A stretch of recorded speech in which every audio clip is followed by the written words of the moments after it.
Previously on Dragon Ball Hakai, Goku, after defeating the King of Saiyans and Sadala, went to Caulifla. Arriving there, Caulifla is frightened by the fact that Goku has become a god of destruction. However, Caulifla gets excited and challenges Goku to a fight. Goku confidently promises the Saiyan girl train her if she can beat him. Caulifla and Kale do the fusion dance and become a new warrior by the name of Kale. But before the battle starts, Vados interrupts, saying that Goku is not ready to start a battle that makes him use all his power. Meanwhile, in Universe 7, Frieza forces Zeno to reveal all the information he wants, but suddenly a strange group finds out what's going on, and then the members of that group kills Zeno. Who are these people? What is their objective? Hakai.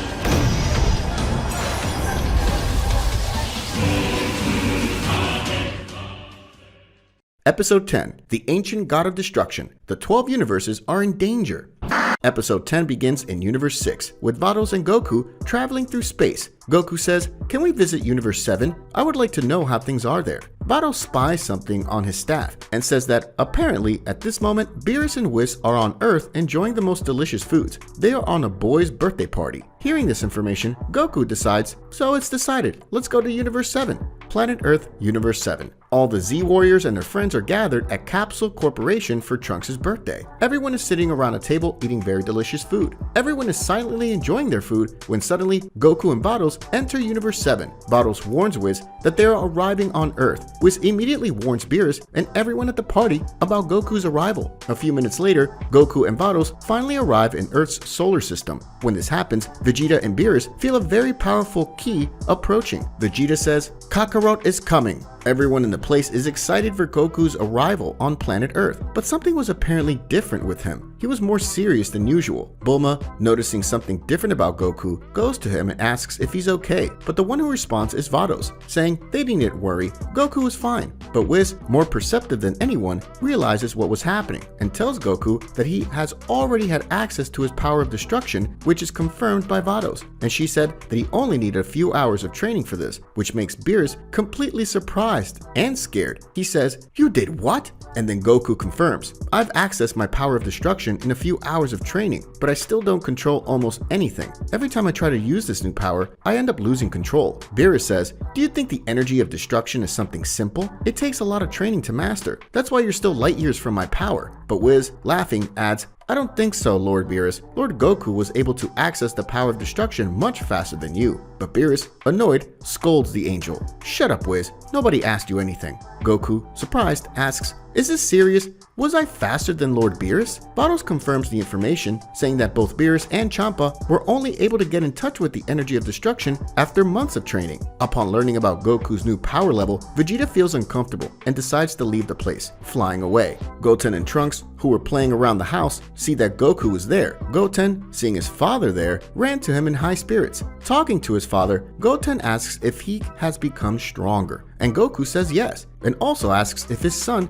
did as they agreed and also trained. Goten reveals that he does, and that he and Trunks are going to Monster Island every day to train. He says that Android 17 is a really nice guy, and he lets him train with the Cells Juniors every day, and all they have to do is deal with some invaders. Goku is excited about this, and says that Goten must have improved his skills a lot. Trunk interrupts the father-son conversation by asking him to go see his gifts. Goten, curious, runs after his friend, and the two leave. But shortly after that, suddenly a strange light appears in the sky, making everyone curious. In the sky, they saw Universe 7's Supreme Kai, but he was not alone. Whis, seeing who was there, gets up and says, "This energy is from," and then someone says, "Hello, Master, it's been a while." And Whis completes, "Is that you? Pikkon? What a surprise!" Beerus, Goku, and everyone there in the place were surprised by what that man had just said. Beerus asks Whis, "Who is this guy, Whis? Why is he calling you master? I've never seen him before. Did you train strangers while I slept?" Whis explains that Pikkon was actually one of the gods of destruction a very long time ago. He belongs to the first generation of gods of destruction. This means that he's the Beerus' predecessor. At that moment, everyone yells, "What?"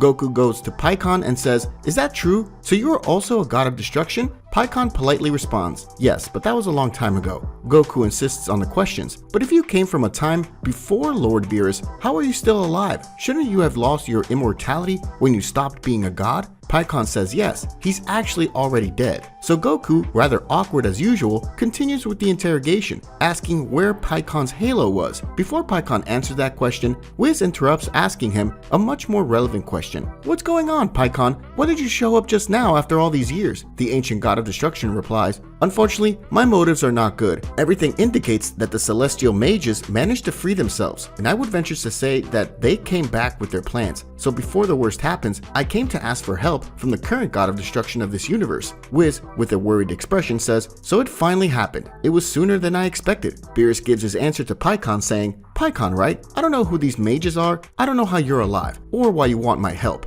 But the answer is no. I'm sleepy and I plan on getting some sleep, so whatever's going on in the universe, they can always find a way without me. Pikkon, very surprised and also angry by his successor's answer, argues, but you are the god of destruction. Your job is to destroy everything that threatens the universe. Your job right now is to help me. But Beerus insists on his answer. Forget it, green guy, I'm out. You know what? All this talk made me sleepier. After defending his position in this discussion, Beerus turns to Whis and calls out to him, Whis, let's go. Whis, seeing that Beerus was determined to not get involved, touches his staff to the ground and leads them away. Clearly very frustrated, Pikkon grumbles, without help, I won't be able to stop the multiversal apocalypse. No doubt it will be the end of it all. Goku, interested in the matter, asks, what do you mean by that? But the one who explains it to him is Vados, saying that a long time ago, very close to the time of creation of everything, Pikkon was the most powerful god of destruction among all the universes, but not even he was able to defeat the celestial mages. Goku asks who these people called celestial mages are.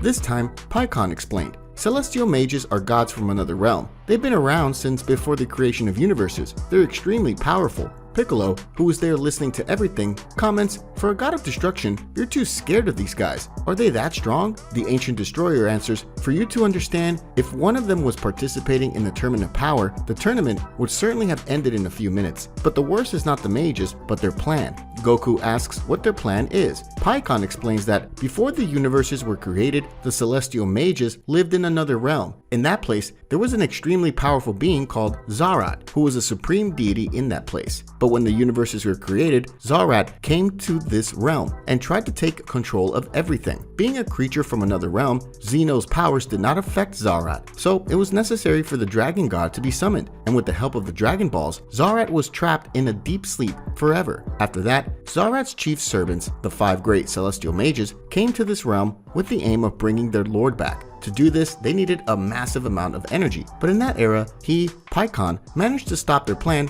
by sacrificing his life, but it looks like they're back. Goku, startled, asks if Zarat is that powerful. For example, Pikkon claims that not even Whis could defeat him, and if Zarat wakes up from his sleep, all the universes will be in danger. Piccolo comments that this looks like a big nightmare. Pikkon said that was the reason he asked the current god of destruction for help. He says that last time he was lucky to stop the 5 mages, but this time they can't risk that much. But it seems the current god of destruction doesn't care at all. Bulma, who is there as well, asks why the mages haven't acted if they are free, and why they haven't woken Zarat yet. Shin replies to her, Miss Bulma, from what Pikkon explained to me, when Zarat was defeated, he had his energy split into 5 parts. Each of these parts created a new life form with reduced power. Luckily, the 5 beasts are still in deep sleep. Each of these beasts were sent to a different universe where they could never be found, and the most amazing thing about it all is that one of these beasts was Majin Buu. Piccolo, understanding that concept very well, adds in the explanation, I think I understand perfectly. Some time ago, Kami-sama, to become God on Earth, had to expel the evil that was present in his heart. This gave life to Piccolo Daimao. As we became 2, our power was reduced. But when we merged again, our power reached a completely different level. It seems the same thing applies in this situation. The difference is that Zarat had its power divided into 5 parts, and if there is a new union of these 5 parts, Zarat will return with full power. Pikkon completely approves of Piccolo's explanation. Exactly, that's why I decided to spread the beasts in different universes, so that it would be impossible to bring this monster back to life. But somehow, the seal of the celestial mages ended up being broken, and ever since then, the mages have been searching for these beasts. For a while, we didn't have information about them, but we do know that they recently used their powers to erase a mortal from this universe. Everything indicates that they will soon go after a mortal named named Frieza, an inhabitant of this universe. Goku asks why they would go after Frieza. Pikkon replies that Frieza is in possession of one of Zarat's parts, and the mages are no doubt aware of this and will soon go after him. Piccolo suggests they go to Frieza and get this beast from him. Bulma agrees and says that if they collected these beasts before the mages, they would have the upper hand, and it also says that if the Supreme Kai is right, they already have Majin Buu on their side. Goku says, "Supreme Kai, you better stay here. If something happens to you, Lord Beerus could die too, and that would be a big problem. Please let me take Pikkon to Frieza." Vados reminds Goku that they have a time limit to stay in this universe. The Destroyer guarantees that he will return before the time is up. After saying that, Goku concentrates and locates Frieza's key. After finding the villain, he teleports with Pikkon. Arriving at Frieza's location, Goku discovers that he was not alone, because along with him was another person with a very similar energy and appearance. Goku yells, "Frieza!" Frieza, without even having to look, recognizes that it was Goku screaming his name. Frieza says, "See if it's not Son Goku. Glad you saved myself the trouble of going to that disgusting planet after you."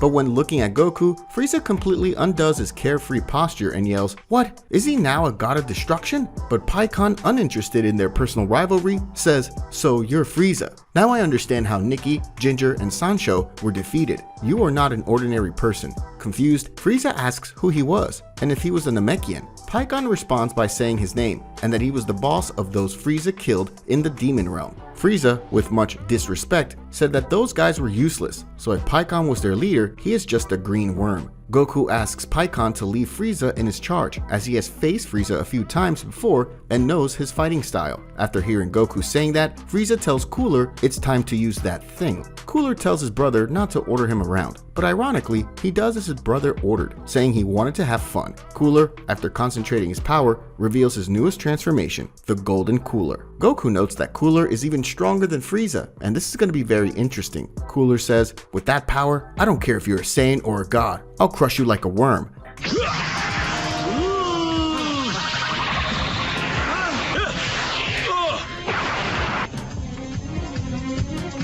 But to everyone's surprise, Cooler is easily defeated by Pikkon, and episode 10 ends like this, with Pikkon defeating Cooler with a single blow.